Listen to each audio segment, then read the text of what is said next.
Tahukah kalian, manusia pertama yang dibangkitkan saat hari kiamat sampai malaikat merasa malu untuk membangunkannya? Manusia yang pertama dibangkitkan saat hari kiamat kelak adalah Nabi Muhammad. Dalam sebuah kitab Daqaiqul Akhbar dikisahkan, setelah hari kiamat tiba, Allah akan membangkitkan 4 malaikat untuk menjemput Rasulullah. 4 malaikat tersebut adalah Jibril, Israfil, Mikail, dan Israil. Setelah itu, Allah membangkitkan malaikat Ridwan, kemudian memerintahkan menghiasi surga untuk Rasulullah dan umatnya. Allah kemudian membangkitkan Buraq, yang merupakan makhluk dari golongan hewan untuk pertama dibangkitkan. Buraq sendiri diketahui merupakan tunggangan Rasulullah dalam peristiwa Isra Miraj.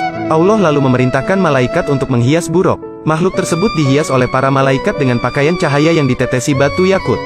Tali kekang dibuat dari batu zamrud dengan 2 perhiasan berwarna hijau dan kuning. Buraq bersama 4 malaikat kemudian menjemput Rasulullah dan membangkitkan dari alam kubur. Para malaikat menuju bumi yang telah tak tersisa. Malaikat sempat kesulitan mencari makam Rasulullah. Namun tak lama, cahaya muncul dari makam Rasulullah.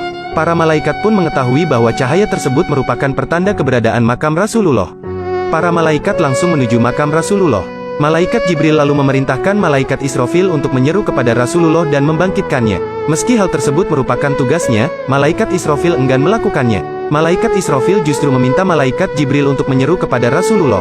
Malaikat Jibril pun merasa malu, sehingga tugas tersebut kemudian dilimpahkan kepada malaikat Mikail. Namun saat malaikat Mikail menyeru kepada Rasulullah untuk bangkit dari kubur, Rasulullah tidak bangkit dari kuburnya.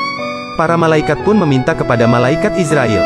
Malaikat Israil menyeru kepada Rasulullah. Namun lagi-lagi juga tidak terdapat tanda-tanda kebangkitan Rasulullah. Malaikat Israfil kemudian mencoba menyerunya, tapi juga tidak berhasil. Kemudian malaikat Israil menyerunya dengan berbeda. Wahai ruh yang baik, berdirilah untuk memutuskan hari keputusan, hari diperhitungkan amal perbuatan, dan hari ditampakkannya amal perbuatan kepada Zat yang Maha Pengasih. Setelah itu, Rasulullah bangkit dari kuburnya. Malaikat Jibril kemudian mendatangi Rasulullah dengan membawa 2 perhiasan serta Buraq dan menyampaikan hari kiamat telah tiba. Mengetahui hal tersebut, Rasulullah gelisah dan menanyakan umatnya. Israfil kemudian menjawab pertanyaan Rasulullah. Demi kemuliaan Tuhanku, wahai Nabi Muhammad, aku masih belum meniup sangkakala kebangkitan sebelum kebangkitanmu. Mendengar hal tersebut, Rasulullah merasa lega, sebab Rasulullah khawatir jika umatnya telah dimasukkan terlebih dahulu ke neraka. Subhanallah, betapa beruntungnya kita memiliki Nabi seperti Nabi Muhammad, semoga kita kelak di akhirat mendapatkan syafaat beliau, amin amin ya rabbal alamin.